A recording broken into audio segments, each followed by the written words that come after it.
Bonjour à tous et bienvenue sur le plateau du grand débat du web. C'est déjà le numéro 14. 14 comme 14 juillet comme feu d'artifice comme la France, monsieur.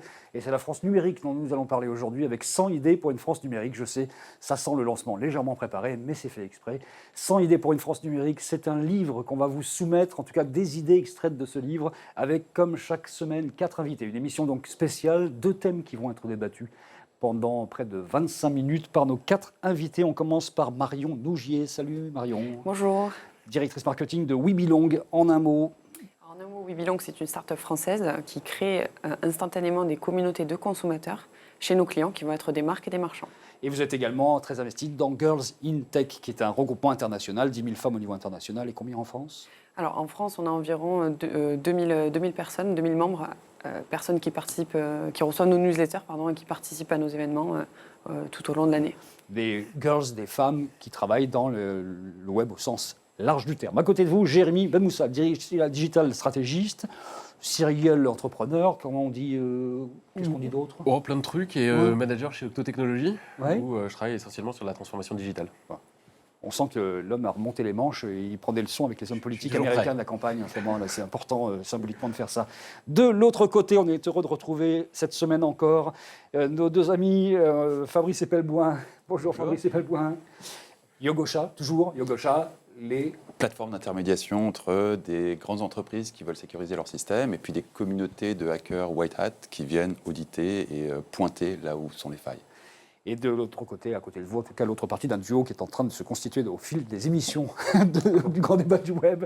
Je pense que ça va se terminer par un mariage, enfin je ne sais pas exactement. C'est Emmanuel Parodi. Bonjour Emmanuel. Bonjour. Journaliste, secrétaire général du Geste, que dire d'autre ? J'anime un club, le AdTech, sur toutes les solutions et les technologies appliquées à la publicité. Merci d'être là tous les 4. Une fois n'est pas coutume, en fait, c'est pas moi qui vais vraiment placer les thèmes et poser les questions. Truc de feignant aujourd'hui, je ne sais pas, quelque chose comme ça. En tout cas, vous avez tous les 4. Nous avons un message. On l'écoute. Bonjour, je suis Luc Breton, je suis vice-président de l'Institut G9+, et je vous propose, dans le cadre du grand débat du web, de parler de 100 idées pour une France numérique, l'ouvrage collaboratif qui est en constitution à l'Institut G9+. Le numérique est le grand absent des débats politiques et des campagnes politiques en général, et nous avons décidé, nous, think tank apolitiques, de nous mobiliser, de donner la parole aux leaders d'opinion de la société civile, précisément pas des politiques, pour qu'ils donnent des idées extrêmement concrètes, directement applicables par les politiques dans le cadre de leur campagne au présidentiel 2017. Donc on a extrait de ce livre en chantier du G9+, qui regroupe 50 000 diplômés de grandes écoles, beaucoup d'ingénieurs, des grandes écoles françaises. C'est un peu l'association des anciens de chaque école qui s'est groupée dans une super association d'écoles, le G9+, qui donc propose des idées. On en a choisi 2 qui sont, en commençant par la première, présentée par Luc Breton. Alors la première idée que je vous soumets, c'est celle d'Emmanuelle Duez, la patronne de The Boson Project, qui s'appelle Digicracy. Alors, elle a repris une idée anglo-saxonne qui vient du UK, portée par Jeremy Corbyn, le patron du Labour Party, qui consiste à digitaliser les débats avec l'Assemblée nationale. Il y a un décalage entre les citoyens, leurs représentants politiques et le débat parlementaire. L'idée est de remettre le citoyen au cœur du débat parlementaire en permettant à chaque groupe parlementaire de désigner un interlocuteur qui va prendre les questions directement des citoyens. Il va y avoir un système de vote sur une plateforme sécurisée qui permet de prioriser les questions et de les amener directement au cœur du débat parlementaire en direct. Cette idée doit permettre de renforcer un concept de démocratie directe plutôt que démocratie participative, renforcer la légitimité des parlementaires, et elle est assortie d'une autre idée qui consiste à former à la citoyenneté en ligne dès l'âge de 15 ans les futurs citoyens pour leur permettre de coller au débat de la société. On connaissait donc la digiponcture, voici venir la digicratie, des propositions de ce livre, 100 idées pour une France numérique. Qu'est-ce qu'on pense de la digicratie de façon générale ? Le terme déjà, et puis les premières choses, c'est-à-dire le fait de pouvoir poser des questions à une représentation parlementaire qui est en place. On commence par Fabrice, tiens. Alors déjà, il faudrait préciser à Luc que nous ne sommes pas dans une démocratie directe, encore moins dans une démocratie... On est dans une démocratie représentative. Et sa solution consiste à mettre un petit filet. C'est pas la sienne, hein, c'est celle Voilà, d'une la solution personne. du G9+, consiste à mettre un petit filet de démocratie directe, parfaitement innocent, vu que sans la moindre possibilité de conséquence, dans une démocratie représentative qui n'est pas représentative. Il suffit de regarder les résultats des élections et tous les Français l'ont vu, et c'est la raison pour laquelle on a une telle désaffection, l'une des raisons pour laquelle on a une telle désaffection. Je pense vraiment que c'est un cataplasme sur une jambe de bois. Donc, le problème pour vous, est c'est beaucoup gadget. trop profond. C'est plus que gadget, ça relève d'une incompréhension totale de la problématique à laquelle il s'attaque. Ça commence bien, il va être content au niveau du G9+. Emmanuel Parodi. Écoute, je vais pas être très ce que je veux dire n'est pas très différent, c'est que ça ressemble quand même à quelque chose de mal digéré au niveau de la télé-réalité, c'est-à-dire qu'on pense que les débats, comme si l'exercice ou le débat parlementaire, ça se résumait aux questions au gouvernement le mercredi devant la caméra. Donc je pense que ça, il y a des choses à faire en amont, comme a pu le faire éventuellement Axel Lemaire, c'est-à-dire de faire participer les citoyens à l'élaboration des projets, à travailler en amont. Parce qu'il y a une opération plutôt réussie dans ça. ça. Voilà, regarde les résultats de la consultation par rapport aux conséquences, c'est pas réussi du tout. Non, mais l'idée même était que les gens participent. Ils ont participé après. Et on leur a gentiment dit de fermer leur gueule. Bon, non, ils n'ont pas fermé leur gueule. La question, c'est que c'est ça la démocratie. Après, il y a un vote, etc. On est en train de parler d'une démocratie qui passe par de la représentation. Faire venir un citoyen pour poser une question en direct, alors que à la limite c'est le rôle du député, c'est en gros faire un dispositif de télévision pour de la com et se faire plaisir, mais le travail il n'est pas là, le travail il est en amont, derrière. Donc je pense qu'il y a une méconnaissance, pour rester poli, du mécanisme politique, de la représentation et de la démocratie.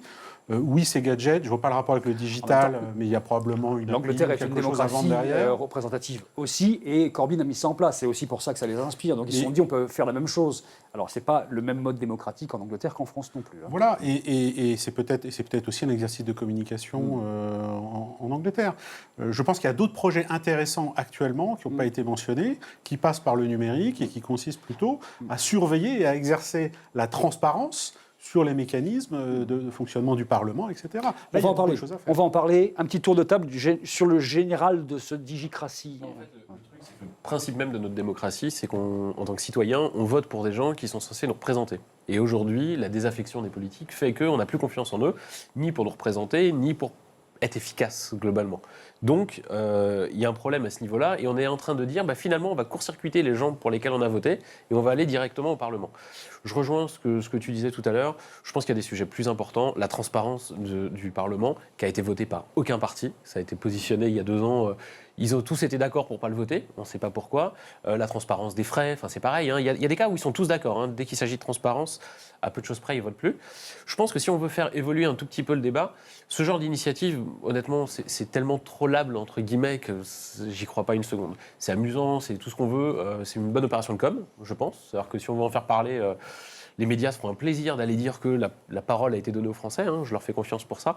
En revanche, est-ce que c'est efficace ? Est-ce que ça rentre dans le débat ? On a l'impression que ça aurait été une idée qui serait passée différemment il y a une dizaine d'années, quand on commençait à rentrer dans le web participatif et qu'on commence à avoir de la conversation, qu'on se disait, tiens, génial, un peu de conversation issue du web qui peut rentrer dans le débat politique, c'était sympa. C'est ça, mais aujourd'hui, on est en un peu dans le 2016, contraire. on est passé peut-être à autre chose. Aujourd'hui, on a des mouvements qui se créent en ligne, ou des sites, des initiatives. Il y a la primaire.org, par exemple, qui est en train d'organiser une espèce de primaire totalement décorrélée du reste. Ça n'a pas pour vocation d'avoir un vrai impact politique, mais de donner à réfléchir. Ça, je trouve ça un petit peu intelligent. Ça ne va pas changer le monde, soyons d'accord. Mais je trouve ça intelligent. Le fait d'aller dire on va aller mettre un peu de digital dans le monde politique, c'est une façon de se dire on va mettre un peu de digital. Quoi. Demandons l'avis des femmes, de la femme. Marion, vous allez vous présenter ou pas aux élections présidentielles ? Peut-être pas en 2017. Parce qu'on en parle assez sérieusement dans le web. Là, non. Alors, qu'est-ce que vous en pensez de la digicratie ? Alors, pour aller au-delà de la digicratie, je pense qu'il y a une vraie demande, en tout cas de la part des entrepreneurs, de la part des citoyens, de pouvoir débattre et s'immiscer dans le débat politique. Aujourd'hui, je ne suis pas certaine qu'un livre ou une plateforme en ligne puisse être la solution à ça. Je pense que c'est important que les citoyens se sentent impliqués dans le débat politique. Ça peut, dans un sens, enlever ce gap qu'il y a entre les politiques et ce que les citoyens attendent vraiment. La solution aujourd'hui, je pense qu'on ne l'a pas vraiment. Le fait de poser des questions à des députés, ça peut être intéressant. Je pense que le moment où ça sera vraiment intéressant, ça sera quand on rentrera dans une vraie collaboration et un vrai échange entre un politique et un citoyen. Sous quelle forme ? Alors, je ne sais pas sous quelle forme, ça peut être sous la forme digitale ou sous la forme d'assemblée ou dans des petits groupes isolés. Théoriquement, en tant que citoyen, on est déjà censé pouvoir aller parler à nos députés. On est déjà Théoriquement. Voilà, ils ont un espace identifié dans une rue, dans la ville, et on peut aller leur parler. Mais je pense qu'aujourd'hui, après c'est un débat qui est très politique, mais je pense qu'il y a vraiment une perte de confiance des citoyens envers les politiques. Et on essaie de trouver une autre façon de pouvoir s'impliquer. On a des entrepreneurs qui sont invités par le gouvernement pour donner leurs avis, pour parler de leurs problématiques, parce qu'il y a un manque de proactivité peut-être vis-à-vis du citoyen pour aller vers le député et faire sa liste de courses. Alors peut-être rapidement, puisqu'on a dit cette idée-là, j'entends ce que vous dites, bon, pas terrible, un peu vieillot peut-être, ou pas un peu décalé, une idée qui pourrait être sympa dans le même style, c'est-à-dire une digicratie qui aurait du sens en 2016. Emmanuel?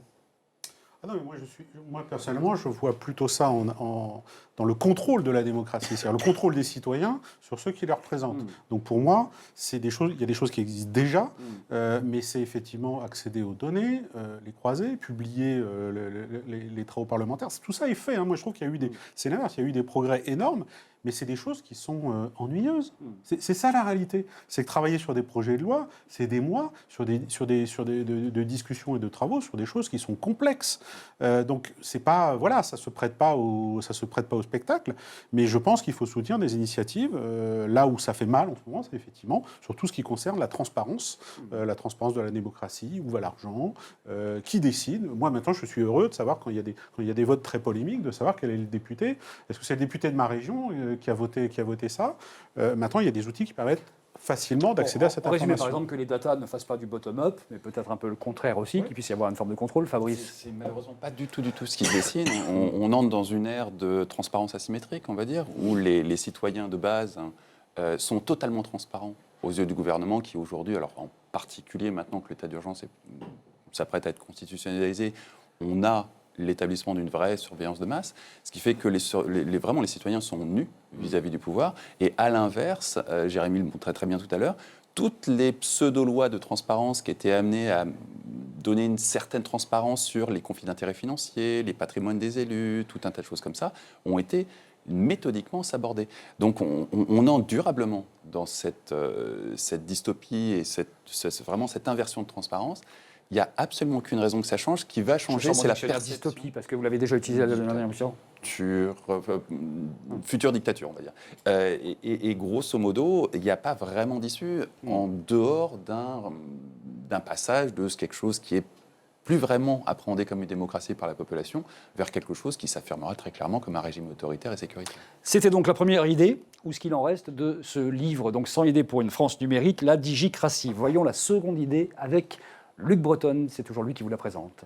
La seconde idée, qui est proposée par Pascal Imbert et Laurence Toupy de Solucom, consiste à transformer la France en un champion de l'éducation au numérique. Comment ? En utilisant les principes bien connus dans l'innovation numérique, le design thinking, l'agilité, le test and learn, pour constituer une plateforme, une sorte de store pédagogique qui permette à l'éducation nationale, mais aussi aux académies, aux entités pédagogiques locales, de participer collaborativement à l'élaboration d'une plateforme centralisée en termes technologiques pour limiter les coûts, mais aussi participative et s'inspirer des MOOC, de l'interaction, du ranking des idées. L'objectif, c'est vraiment de changer la culture au sein de l'éducation nationale, au sein des apprenants, de la communauté des apprenants, et impliquer toutes les entités pédagogiques à améliorer l'outil finalement de travail pédagogique au quotidien. Faire de la France un champion d'éducation numérique. Voilà donc la deuxième idée qui est proposée, extraite telle qu'elle de ce livre. On commence par celle qui connaît le mieux l'école, puisqu'elle y était encore hier matin. C'est Marion Nougier. Qu'est-ce que vous pensez globalement de ce qui vient de se proposer là ? Alors, ce qui vient de se proposer, c'est intéressant. C'est clairement intéressant et ça rentre totalement dans l'air du temps. On le voit aujourd'hui. L'éducation nationale en est au point qu'elle est, et on voit plutôt une dichotomie, on va dire, une différence entre les besoins du marché et ce que l'éducation nationale peut proposer aujourd'hui dès le plus jeune âge. Et on voit également on va dire, des produits substituts à l'éducation nationale qui se développent, notamment des initiatives qui vont être celles de The Family avec, avec le programme Coup d'État, avec des programmes de formation du wagon, avec Girls in DigiSchool, Tech, par exemple. DigiSchool, Avec des compléments. voilà, c'est ça. Avec Girls in Tech, on a également monté la Girls in Tech University, avec tout un programme complet qui passe par des cours du code, des initiations, On est bien en train de voir que la façon d'apprendre est en train de changer radicalement. totalement. On n'apprend plus de la même façon avec un cours professoral, avec un tableau, avec une craie, c'est plus la même chose. Donc la question qui se pose, c'est comment on fait pour que ça change vraiment et que ça s'adapte. Je pense qu'il va y avoir une collaboration, en tout cas, entre l'État et ces initiatives qui se créent, ou du moins les initiatives qui se créent, je pense, vont prendre le dessus, parce qu'elles sont beaucoup plus agiles par rapport à ce que peut produire aujourd'hui l'État. Aujourd'hui, on a besoin d'AB tester des formations, d'AB tester des formations qui sont en corrélation aussi avec les attentes du marché. Et je pense qu'on est encore loin du côté de l'État sur ce type d'action. Donc le mastodonte, entre guillemets, je ne sais plus comment l'appelait l'ancien ministre en parlant de l'éducation nationale, le mammouth ne bougera pas, c'est les alentours du mammouth qui vont bouger en fait. Vous êtes d'accord avec ça ? En fait, très concrètement, moi, je ne pense pas que l'État soit capable de faire une transition numérique dans l'éducation rapidement, ni très bien. Et aux États-Unis, c'est un petit peu ce qui se passe. Globalement, je pense qu'il y a deux sujets. Il y a le fait de mettre du numérique dans l'école, ça veut dire qu'il y a des nouvelles façons d'apprendre. C'est déjà un peu le cas. Un peu plus ludique. C'est un petit peu le cas, ça avance doucement, ça avance, c'est déjà ça. En même temps, ils n'ont pas le choix, hein, il était temps que ça avance. Mais je ne pense pas que ça va aller très loin. Le deuxième sujet, c'est de faire en sorte qu'on forme au métier du numérique, qu'on apprenne à des enfants ou à des étudiants à partir du collège, à coder, vraiment à pouvoir, s'ils le souhaitent, c'est pas apprendre à tout le monde, mais à rentrer dans les métiers du numérique. Et je pense que pour ça, l'État est absolument pas compétent. C'est-à-dire qu'ils ont certaines formations dans des formations publiques à l'université qui sont de très bonne qualité, mais je pense que le démocratiser de façon globale, ils n'en sont pas compétents. Ce qui s'est passé aux États-Unis, c'est qu'il y a une association qui s'appelle Code.org qui a décidé de se substituer à l'État, qui a développé des outils avec le MIT pour Scratch, avec tout un tas d'écoles, Stanford, Harvard, ils ont tous participé. Ça a donné un espèce de programme qui permet à n'importe qui de s'initier au code, donc c'est vraiment de l'initiation, et de commencer à approfondir. Alors ça, c'est un sujet qui nous intéresse, nous, parce qu'on est dans le web, mais si on prend de façon plus générale, l'idée, c'est comment est-ce qu'on fait en sorte que demain, les élèves apprennent avec ce qu'ils aiment avoir comme support, c'est-à-dire plus un livre, mais ça, une tablette, un téléphone, sur des environnements assez ludiques. Et c'est là qu'ils apprennent bien. Il y a 2 ans, l'État a décidé de dépenser 700 millions pour acheter des iPads. Il a juste oublié qu'il fallait des applications dessus pour leur donner quelque chose, et il a aussi oublié qu'il fallait former des gens. Alors il était parti en se disant c'est les profs de maths qui vont faire ça parce que les maths, le code, ça se ressemble un peu. Bon, je pense que l'initiative n'était pas bête, faut bien acheter du matériel et ainsi de suite. Après, on est vraiment dans les toutes premières étapes, on est en train de construire cette formation-là, c'est tout jeune au niveau de l'État. C'est pas bien fait encore, mais ça a le mérite d'exister. Personnellement, je pense que ce qui est fait aujourd'hui va dans le bon sens parce que ça a le mérite d'exister et ça commence à prendre forme. L'intitulé de la question, c'est faire de la France un champion de l'éducation numérique. C'est la France, monsieur, c'est-à-dire la France en tant qu'État. Et donc l'éducation nationale deviendrait un champion numérique. Est-ce qu'on en est loin potentiellement, Emmanuel ? Enfin, on en est loin. Moi, honnêtement, je ne comprends pas l'idée. Il n'y a pas d'idée là pour moi. C'est une espèce de faux queue. Derrière, on a envie de savoir c'est quoi. Qu'est-ce que ceux qui proposent cette idée est-ce qu'ils ont trouvé une méthode ? Est-ce qu'ils ont trouvé on est vraiment dans le cas typique où des gens qui aiment les technologies, ils balancent une idée, ils disent on va faire une plateforme. Et le reste va suivre. C'est typique quand on lit ce qui est écrit. Ils ne se préoccupent pas des enseignants, de la formation. Est-ce que c'est une bonne idée ? Est-ce que les gens sont d'accord ? C'est juste, il y a une plateforme, il y a une base de données, et l'enseignement, c'est ça. Donc je pense surtout qu'ils ne sont pas compétents. Ils n'ont peut-être pas interrogé les bonnes personnes. Des idées comme ça, je ne sais pas, moi, c'est la 20e la 40e en 20 ans de pseudo-numérisation. Bon. Je ne dis pas que c'est vrai, je dis derrière, il n'y a rien. C'est quoi la méthode ? C'est quoi le dispositif ? Faire une grande plateforme nationale, ça on connaît, parce qu'on est très fort en France, qui coûtera 400 millions d'euros, ça aussi on connaît bien. Non, mais attends. Moi, ce qui me frappe, c'est quand on demande à des entrepreneurs d'avoir ce genre d'idée, la manière dont ils décrivent l'enseignement, ça ressemble vachement à la formation professionnelle. C'est-à-dire que leur perception de ce qu'est l'enseignement, au final, c'est de la formation professionnelle. Et là, je ne sais pas, est-ce qu'on parle de quoi ? Des lycées, des collèges, de l'université ? On parle de quoi au juste ? Tu disais, pour certains enseignements de base, c'est pas une question de tableau, de craie, etc. C'est une question de contenu de l'enseignement. Donc, on est tous d'accord probablement pour dire maintenant il y a des nouveaux vecteurs. L'enseignant dans sa classe, il peut s'appuyer sur d'autres choses. Et ça commence à arriver. Donc, peut-être que c'est les enseignants qu'il faut aider, qu'il faut former, et que eux, utilisant les outils, vont les utiliser avec leurs élèves. Parlons-en avec un enseignant. Vous enseignez à Sciences Po, accessoirement aussi. Oui, et mon Fabrice. patron à Sciences Po était en charge des MOOC il n'y a encore pas longtemps.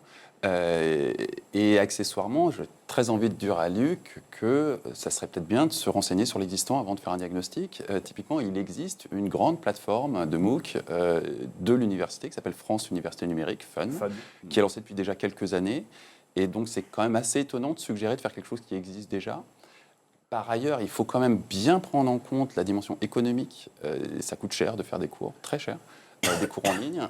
Et on est face à notre économie de l'éducation, qui est très clairement subventionnée en très large partie par l'État, face à un concurrent qui sont les États-Unis, où le système est essentiellement privé. Et curieusement, ça leur donne un avantage monstrueux, parce que les États-Unis, le système éducatif américain repose sur une bulle du même ordre que les subprimes. Il y a une bulle gigantesque qui est constituée par les crédits étudiants qui servent à payer des universités qui valent une fortune. Et très concrètement, si l'économie américaine n'est pas capable de créer des débouchés pour ses étudiants, ce qui est de plus en plus le cas, on risque un éclatement de cette bulle. Et donc un effondrement total de tout le système éducatif américain. Donc les Américains qui ne sont pas idiots et qui ont bien anticipé la catastrophe se sont dit il faut qu'on ait un relais au cas où notre système éducatif s'effondrerait. Et ils ont investi des sommes absolument dingues. Il y a un rapport de 1 à 1000 entre les investissements français exclusivement ou presque publics et les investissements américains qui dépassent très allègrement le milliard. Ce qui fait que très concrètement, aujourd'hui, si vous voulez passer un MOOC, vous avez 9 chances sur 10 d'avoir un MOOC américain de très bonne qualité.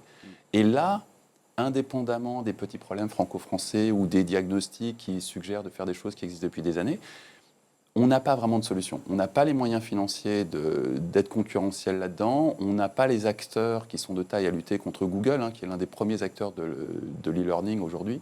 Et c'est cette réalité-là qu'il faut d'abord diagnostiquer avant de proposer des solutions qui sont déjà en place et qui déjà se heurtent à des terribles difficultés Parce qu'il financières. se passe quelque chose qui est quand même assez exceptionnel, c'est qu'un peu partout, notamment en Afrique, vous avez des hordes et des hordes de gens qui sont en train de se former avec des MOOC d'Harvard ou d'autres universités, sans verser un centime à Harvard, sinon en payant éventuellement le MOOC. C'est de l'impérialisme éducatif. C'est de l'impérialisme. En même temps, c'est une démocratisation de la connaissance qui est intéressante. On peut imaginer qu'il y ait des choses positives dans l'impérialisme. Mais ça veut dire que culturellement, la façon d'enseigner et la connaissance américaine est en train de s'imposer réellement à travers le web. C'était déjà le cas, mais à travers l'éducation, ça se passe. C'est pourquoi vouloir encore créer comme un OS souverain. Enfin voilà, encore une plateforme unifiée. Non, on l'a déjà, la plateforme. La plateforme, c'est pas un enjeu majeur.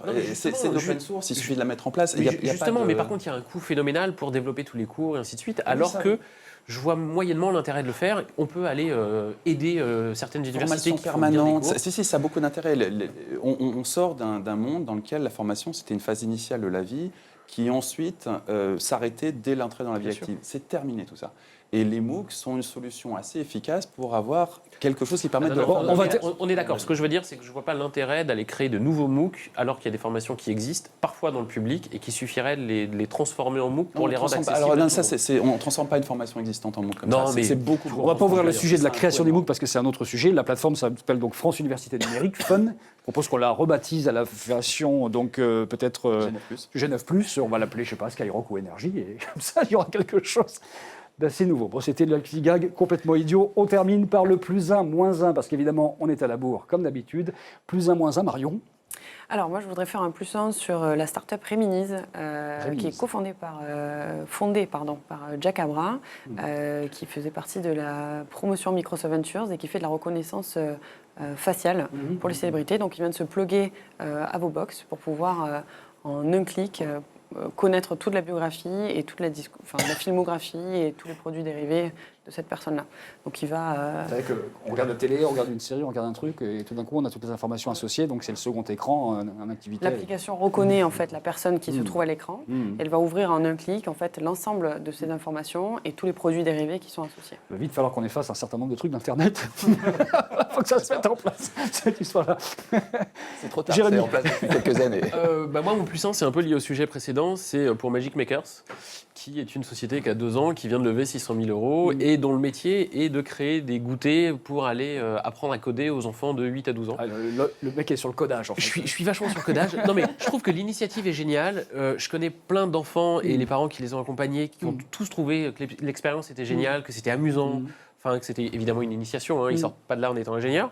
Mais je trouve à la fois que c'est vraiment une initiative qui est géniale, et je les soutiens depuis 2 ans, et à la fois le fait qu'ils arrivent à lever de l'argent pour aller encore plus loin et démocratiser ça, et donc en faire plus, bravo, quoi, j'applaudis.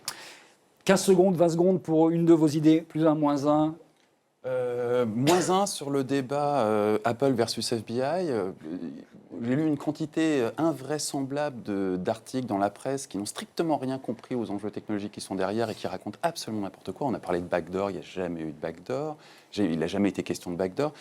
C'est le niveau 0 de l'article de presse. Il y a quelques articles écrits par des spécialistes du chiffrement qui, eux, mettent les choses à leur place. Mais le fond du débat, qui est une espèce de confrontation entre la souveraineté sur le territoire cyber d'Apple et la souveraineté que voudraient bien avoir les États-Unis sur le territoire cyber d'Apple, est super intéressant. Et pour Apple, c'est un enjeu vital. S'ils perdent cette souveraineté, ils vont perdre énormément de parts de marché, leur marque va considérablement souffrir. Donc il y a vraiment un enjeu de souveraineté d'une entité privée versus une entité étatique qui est absolument passionnant. Quelle est la source la plus intéressante là-dessus ? Je vais faire de la promo pour ma chapelle. Reflet a publié un article de très très bonne facture là-dessus et qui, pour une fois, est relativement lisible.